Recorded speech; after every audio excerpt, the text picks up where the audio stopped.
Imagínate una visera, pues traemos una visera para el sol. Bueno, hay que fijarse bien porque es muy importante eso. Número, pues adelante. Bueno, pues buenos días, mi nombre es Rosa Isabel García Castañón y hoy les voy a exponer el tema de vísceras de la cavidad torácica y caso clínico. Especialmente las pleuras, pulmones y árbol traqueobronquial. Bueno, pues lesiones de la pleura cervical y el vértice del pulmón. Debido a la inclinación inferior del primer par de costillas y la abertura superior del tórax, que se forma entre ellas, la pleura cervical y el vértice del pulmón se proyectan hacia el cuello a través de esta abertura posterior a la inserción inferiores de los músculos esternocleidomastoideos. Por ello, los pulmones y los sacos pulmonares pueden lesionarse por heridas en la base del cuello, provocando un neumotórax, que pues es la presencia de aire en la cavidad pleural. La pleura cervical alcanza un nivel relativamente más alto en lactantes y niños pequeños, debido a que sus cuellos son cortos. En consecuencia, la pleura cervical es especialmente vulnerable en las lesiones durante la lactancia y la niñez temprana. Lesiones de otras partes de la pleura. La pleura desciende por debajo del reborde o arco costal en 3 regiones, donde una incisión abdominal podría seccionar inadvertidamente el saco pleural. La parte derecha del ángulo infraesternal y los ángulos costovertebrales derecho e izquierdo y las pequeñas porciones de la pleura expuestas en los ángulos costovertebrales inferiormediales al 12º par de costillas son posteriores a los poros superiores de los riñones. Y pues aquí en la imagen podemos observar la capa externa y la capa interna de la pleura, que esta es la pleura parietal con su capa externa, que es esta que nos muestra aquí. Y esta es la pleura visceral con su capa interna, que es esta que podemos observar aquí, que les estoy marcando.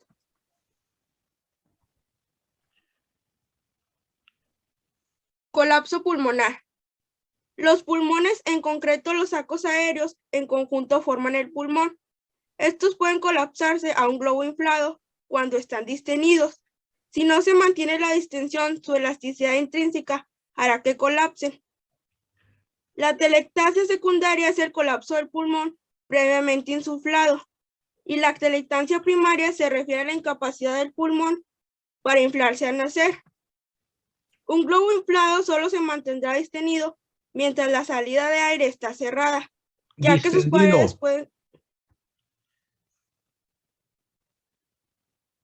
paredes pueden contraerse por completo.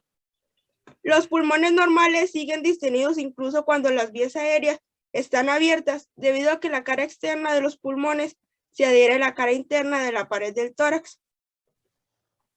Y aquí en la imagen podemos observar un pulmón colapsado, el cual pues nos muestra, no está colapsado y este es el que está colapsado. Como podemos observar, pues el tamaño es muy notorio.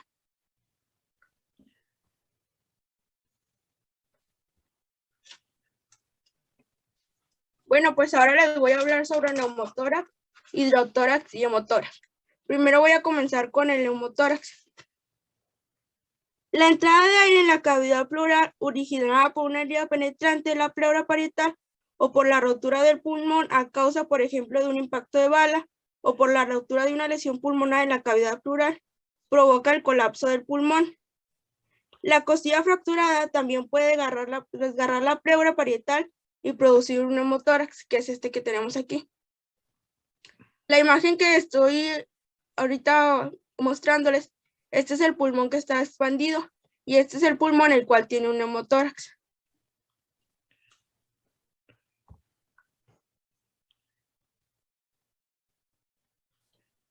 Hidrotórax. La acumulación de una cantidad significativa de líquido en la cavidad pleural puede ser consecuencia de un derrame pleural, que este se escape de líquido hacia la cavidad pleural. Y este es el hidrotórax, como podemos observar, que es una acumulación de líquido en la cavidad pleural, que es este que estoy marcándoles ahorita.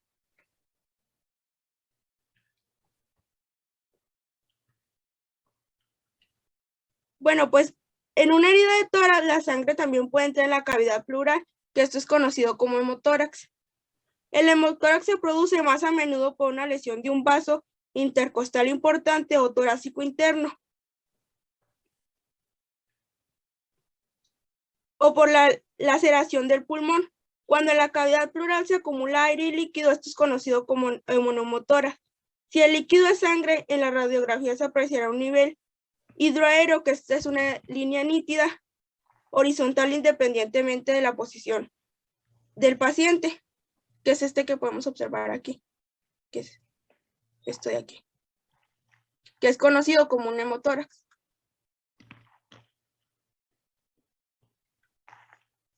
Toracocentesis. Bueno, pues algunas de las veces es necesario introducir una aguja hipodérmica en la cavidad pleural a través de un espacio intercostal para obtener una muestra de líquido pleural o para drenar sangre o pus. Para evitar dañar el nervio y los vasos intercostales, la aguja se introduce por encima de la costilla en un plano lo bastante alto. Para evitar los ramos colaterales, la aguja pasa a través de los músculos intercostales y de la pleura parietal costal y entra en la cavidad pleural. Cuando el paciente se encuentra en posición erecta, el líquido intrapleural se acumula en los recesos costodiafragmáticos. Si se inserta la aguja en el noveno espacio intercostal y en la línea axilar media durante la expiración, se evitará el borde inferior del pulmón. Y hay que dirigir la aguja con una inclinación superior para que no penetre el lado profundo del receso. Y aquí, como podemos observar en la imagen, se está haciendo una toracocentesis para extraer el líquido, que esto sería pus.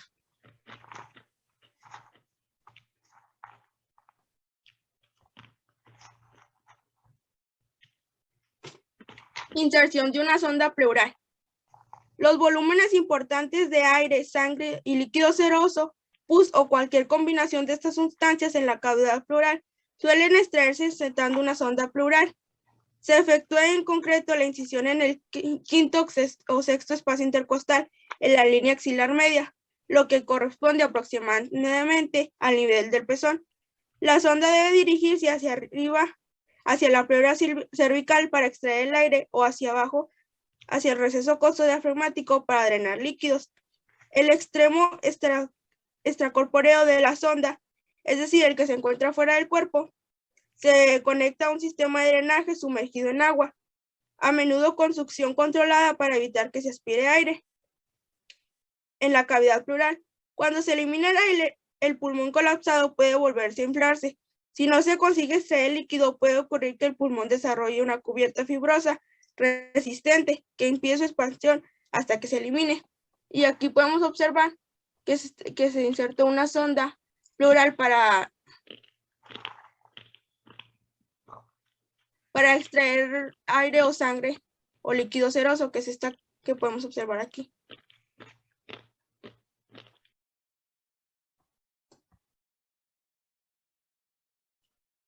Pleurectomía y pleurodesis. La obliteración de la cavidad pleural por procesos patológicos como la pleuritis, que es la inflamación de la pleura, o durante intervenciones quirúrgicas, por ejemplo la pleurectomía, no tienen consecuencias funcionales apreciables. Sin embargo, pues estas pueden producir dolor durante el esfuerzo. En otras intervenciones se provoca adherencias entre la hoja parietal y visceral de la pleura, cubriendo las hojas pleurales en contacto con polvo irritante o con agentes esclerosantes. La pleurectomía y la pleurodosis se realizan para evitar el colapso pulmonar espontáneo, producidos por un neumotórax crónico o por derrames malignos causados por enfermedades pulmonares. Bueno, pues esta imagen que les estoy mostrando aquí es la pleurectomía, y esta se utiliza para extirpar parte de la pleura. Y que es la imagen que está acá a la derecha es un drenaje por pleurodesis. Y como podemos observar, que estoy marcando es el líquido en el espacio pleural. Y este es el contenedor del drenaje, pues el cual guarda el líquido en el espacio pleural.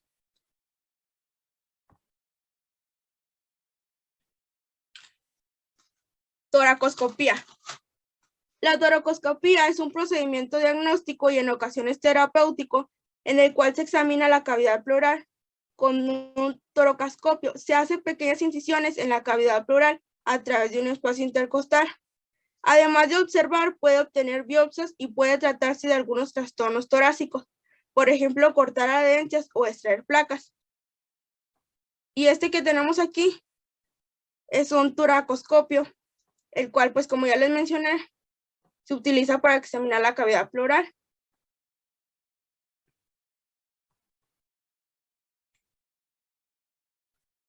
Pleuritis. Durante la inspiración y la expiración, las pleuras lisas y húmedas no hacen ningún ruido detectable. Sin embargo, la inflamación de la pleura, pleuritis o pleuresia, vuelve rugosas las superficies pulmonares. La fricción resultante puede verse con un fendoscopio, y esto suena como frotar un mochón de cabello entre los dedos. Esta inflamación puede hacerse en las hojas parietal y visceral. Se adhiere, la pleuritis aguda se percibe como un dolor agudo, punzante, especial durante el esfuerzo, como subir escaleras, cuando la frecuencia y la amplitud de la respiración aumenta. Que como podemos observar, esta es la inflamación de la pleura, esta que les estoy marcando.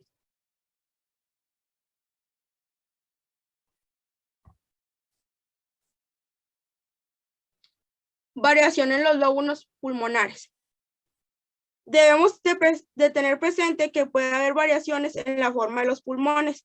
En algunos casos, las fisuras oblicuas y horizontal pueden estar incompletas o faltar, con las consiguientes disminuciones en el número o la diferenciación de los lóbulos.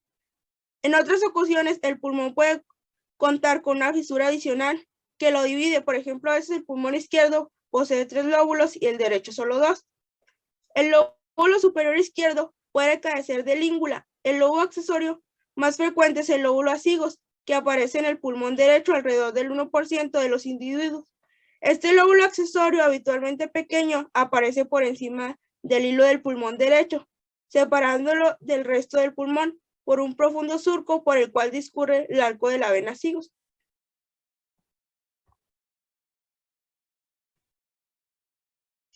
Aspecto de los pulmones e inhalación de partículas de carbón y de irritantes. Los pulmones son de color rosa claro en los niños y en personas que no fuman y viven en entornos no contaminados. Su aspecto es oscuro y moteado en la mayoría de los adultos que viven en áreas urbanas o agrícolas, especialmente en los que fuman, debido a la acumulación de carbono y partículas de polvo y de aire y de irritantes del humo del tabaco que se inhala. La tos del fumador, esta es causada por la inhalación de dichos irritantes. Los pulmones son capaces de acumular una cantidad considerable de carbono sin verse afectados negativamente.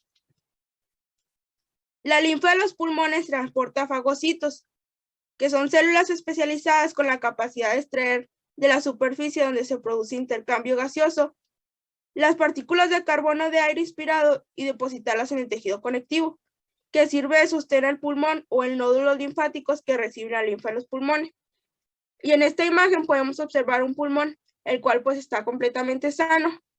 Y en esta de aquí podemos observar un pulmón, el cual puede ser de un fumador o de una persona que vive en áreas urbanas, ya que en estas áreas son más los contaminantes.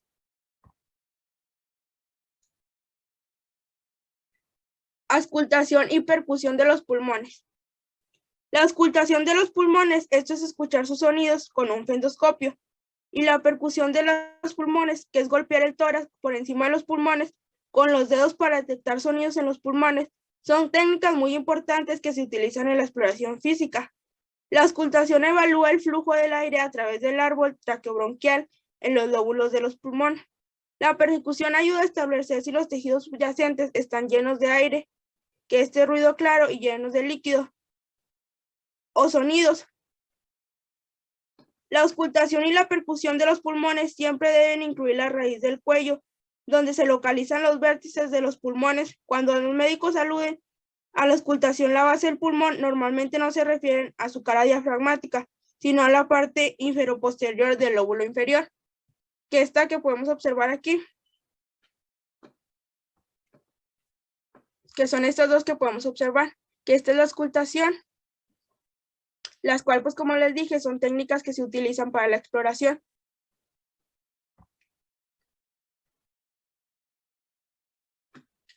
Aspiración de cuerpos extraños. Debido a que el bronquio principal derecho es más ancho, más corto y discurre más verticalmente que el bronquio principal izquierdo, es más fácil que entren cuerpos extraños aspirados o alimentos y se alojen en él o en una de sus ramas. Un peligro al cual se enfrentan los odontólogos de un cuerpo extraño aspirado como un trozo de diente, material de obstrucción o un pequeño instrumento, que es probable que pase al bronquio principal derecho.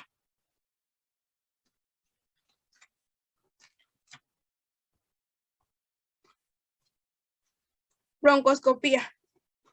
Cuando se hace descender un broncoscopio por la tráquea para entrar en un bronquio principal, puede observar una cresta, que es la carina traqueal. Entre los orificios de los bronquios principales derecho e izquierdo, la carina traqueal es una proyección cartilaginosa del último anillo traqueal. Normalmente se sitúa en un plano sagital y tiene un borde bastante bien definido. Si los nódulos linfáticos traqueobronquiales localizados en el ángulo entre los bronquios principales se hipertrofian como consecuencia, por ejemplo, de células cancerosas que metastizan a partir de un carcinoma broncógeno, la carina traqueal está deformada, ensanchada, posteriormente inmóvil. Por lo tanto, los cambios morfológicos de la carina son signos diagnósticos importantes. Que como podemos observar aquí en la imagen, esta es una broncoscopía. Y aquí en la pantalla podemos observar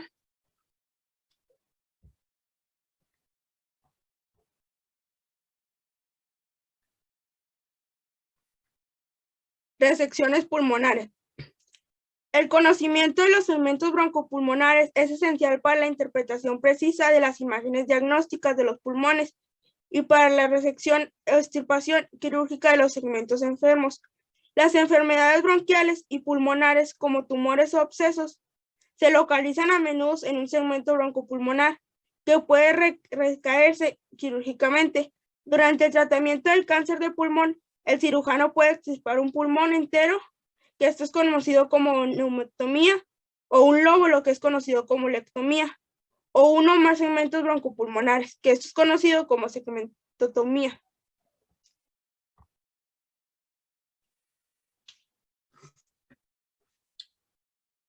Atelectasias segmentarias.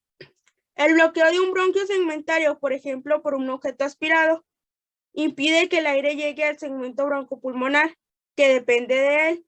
El aire contenido en el segmento bloqueado se reabsorberá gradualmente en la sangre y el segmento se colapsará.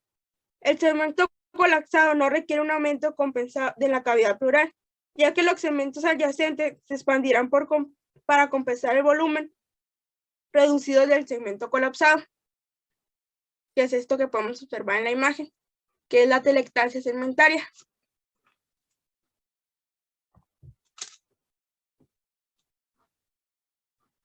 Embolia pulmonar. La obstrucción de una arteria pulmonar por un coágulo sanguíneo es una causa común de morbilidad y mortalidad.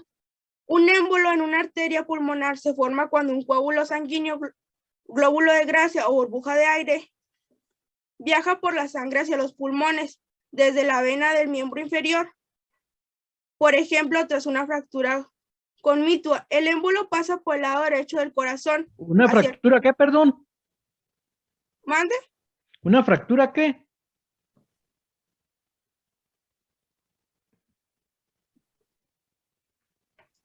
Conmitua.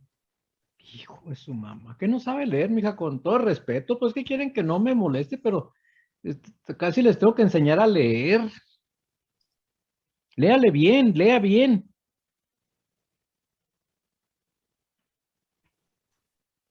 El émbolo pasa a través. A ver, espéreme. ¿Cómo se dice ¿cómo se dice esa fractura?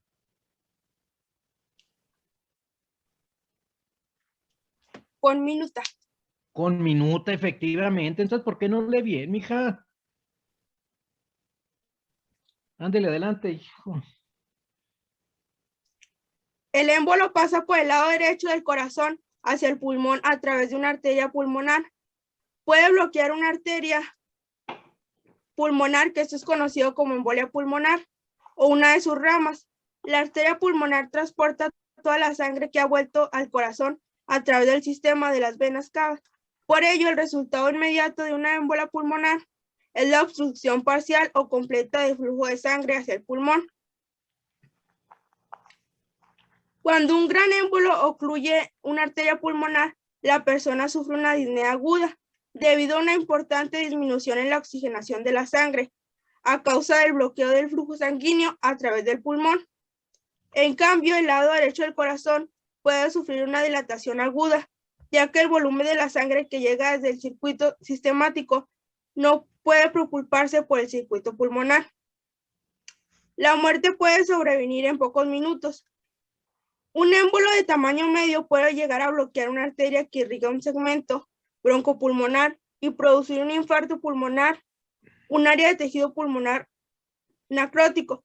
En las personas físicamente activas. ¿Un área de tejido pulmonar qué? Necrótico. Necrótico, exactamente. En las personas físicamente activas a menudo existe una circulación colateral, una vascularización indirecta accesoria que se desarrolla aún más cuando se produce una embolia pulmonar, por lo que no es tan probable que sufran un infarto, como mínimo o no tan grave. En las personas con problemas circulatorios en el pulmón, como una congestión crónica, la embolia pulmonar suele provocar un infarto pulmonar.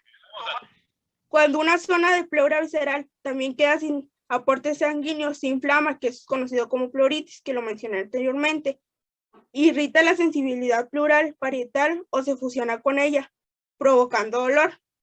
El dolor de la pleura parietal se refiere a la distribución cutánea de los nervios intercostales para la pared torácica, o en el caso de los nervios inferiores, a la pared anterior del abdomen. Y esto que tenemos en la imagen es una embolia pulmonar, el cual, pues, como ya los mencioné, es la obstrucción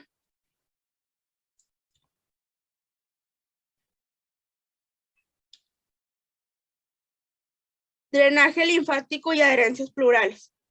Si las hojas parietal y visceral de la pleura se adhieren, que eso es conocido como adherencias pleurales, los vasos linfáticos del pulmón y de la pleura visceral pueden unirse con vasos linfáticos parietales que drenan en los nódulos linfáticos axilares.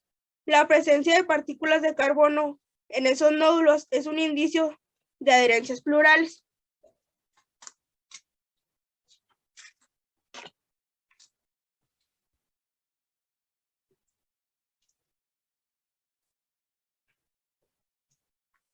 Hemoptisis.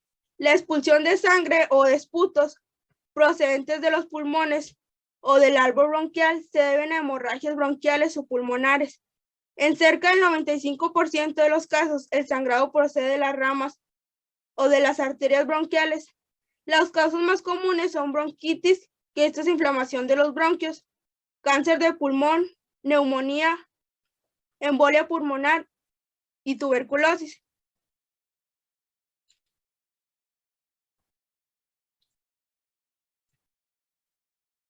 Carcinoma broncógeno. El término carcinoma broncógeno designaba específicamente al cáncer originado en los bronquios,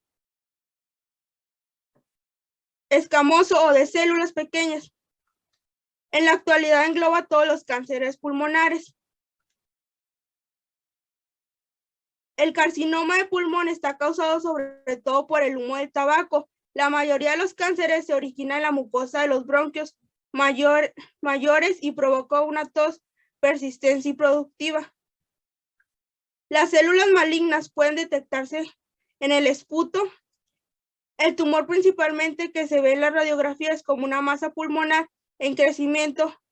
Metastiza rápidamente los nódulos linfáticos broncopulmonares y posterior a otros nódulos torácicos. Los lugares donde se produce con frecuencia metástasis hematógenas de células cancerosas. ¿Se produce qué, señorita? Con frecuencia. A ver, ¿dónde se produce qué? Con frecuencia. No, otra palabra que dijo mal.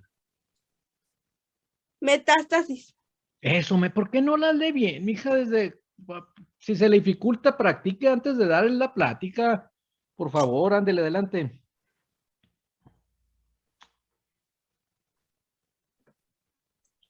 Los pulmones y las glándulas suprarrenales, las células tumorales probablemente acceden a la circulación sistemática, invadiendo la pared de una venula o en pulmón y son transportadas a través de las venas pulmonares. Este que tenemos en la imagen es un carcinoma broncógeno, este que podemos observar aquí.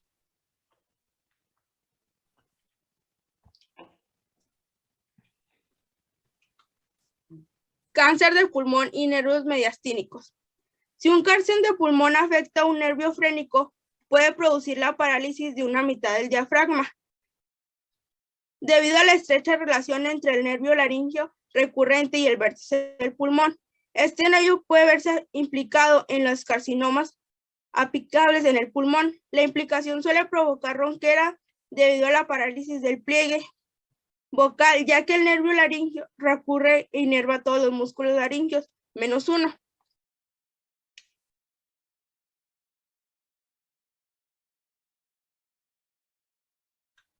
Dolor pleural. La pleura visceral es insensible al dolor debido a que no recibe inervación sensitiva general. La pleura parietal, en especial la pleura costal, es muy sensible al dolor debido a que está profundamente inervada por ramos de los nervios intercostales y frénicos. La irritación de la pleura parietal produce dolor local y dolor referido, que se proyecta a los dermatomas inervados por los mismos ganglios sensitivos de los nervios espinales y segmentados de la médula espinal. La irritación de la porción costal y periférica de la pleura diafragmática produce dolor local y referido a lo largo de los dermatomas de la pared torácica y abdominal. La irritación de la arteria mediastínica y diafragmática central de la pleura parietal produce un dolor que se refiere a la raíz del cuello y por encima del hombro, que es en el dermatoma C3 a C5.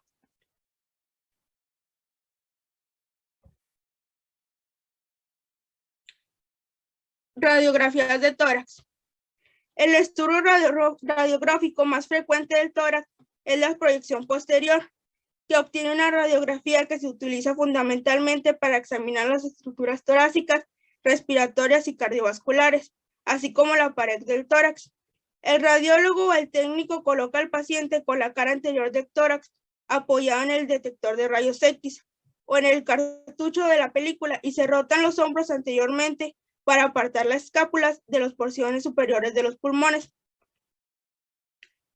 El sujeto hace una inspiración profunda y retiene el aire. La inspiración profunda hace que descienda las cúpulas del diafragma, llena los pulmones de aire y desplaza los bordes inferiores de los pulmones hacia los recesos costodiafragmáticos.